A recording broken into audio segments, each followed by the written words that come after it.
This is Debbie Bucher. This is the LPN to RN Transitions course here at Parkland College. And today we'll be going over Chapter 1, and it's about honoring your past and planning your future.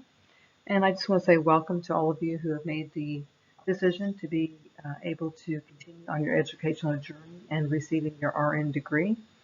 It's going to open up so many different doors than what you have had previously opened as the LPN. I know it's been a tough decision for you to make, but I hope that you will find that it is a really good decision and a positive decision on your part to be able to make this transition in going and returning back to school. So of course, you are experiencing transition. And of course, not only are you experiencing transition in your life, but your family probably is too, and your friends. And it may be, it's an exciting time for you all, but it may be a little bit of a nerve-wracking time for you as well. But hopefully once you get going, you'll begin to feel more comfortable and be able to have more positive days than negative days, I will say. So again, the transition will affect not only you, but will affect other aspects of your life, including your family. Many of you have had to make changes.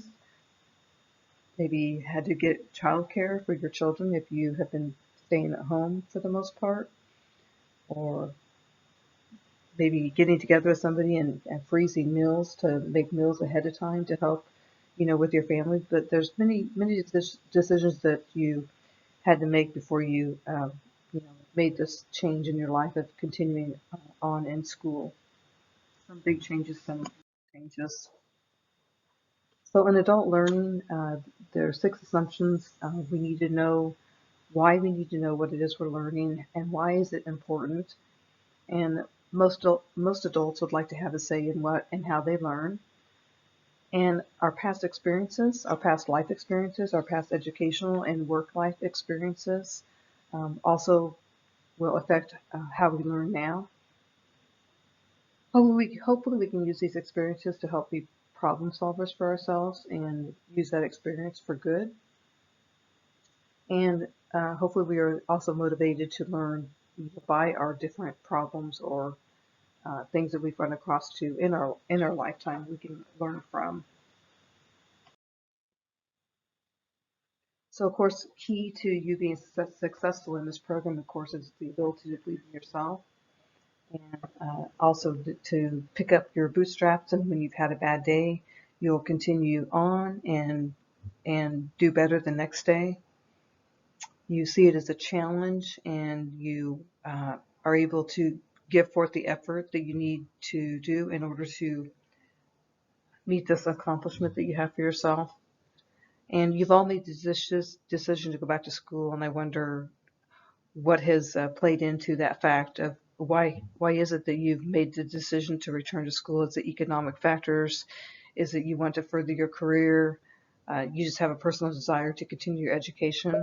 Whatever reasons that you have for continuing education, they're all very good reasons to continue with your education, and you're just helping to really, again, open up yourself to many more nursing opportunities that you will have.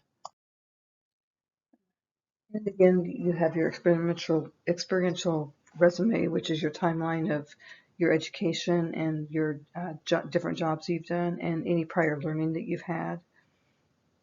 And of course, being able to look at your previous learning and your previous experiences will hopefully help you as you continue your learning in the RN program.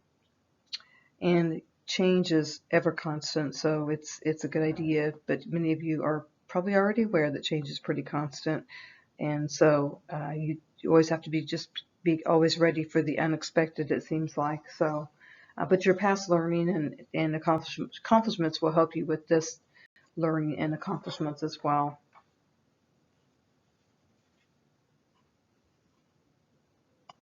So your book has a quote here: "The most difficult of all perspectives is to see oneself as one really is." So, which is hard to do sometimes, but how would you describe your personal self? And what can be said about you personally, but what can also be said about you professionally? What is your have you worked as an LPN? What's your current LPN practice been like? What types of patients have you cared for? And that sort of thing. And how do you see your practice being different from becoming an RN? And what are some things that you think are maybe very similar to an LPN and RN? So you want to define where you're going, set your goals. You want to set professional and personal short-term goals, which are usually goals that you can accomplish in less than 6 months, or long-term goals, those that would take longer than 6 months to accomplish. You want to prioritize these goals, and you want to be able to create a timeline of how you're going to, when and how you're going to meet these learning goals. So the change theory by Lewin is the next slide, talks about. And it's the adults will change if they foresee the benefits. So I'm sure that all of you have sat down and you've looked at your benefits versus the risk or cost, and you've all foreseen that the benefits far outweigh any negative that you might experience. So you're again pushing toward and making the change. So the 3 phases are unfreezing, moving, and refreezing. So unfreezing is you are looking at your needs and motivation for change, as well as the forces that make change easy or difficult. Moving, you're actively planning the change and taking action on the change and make modifications. And then refreezing is once you've made the change and you've made that an integral part of who you are and what you do. And again, here's the slide that talks about the different phases in the Lewin's change phase. And then question, LPN is enrolled in the LPN to RN transition course and is having to manage work, school, and family.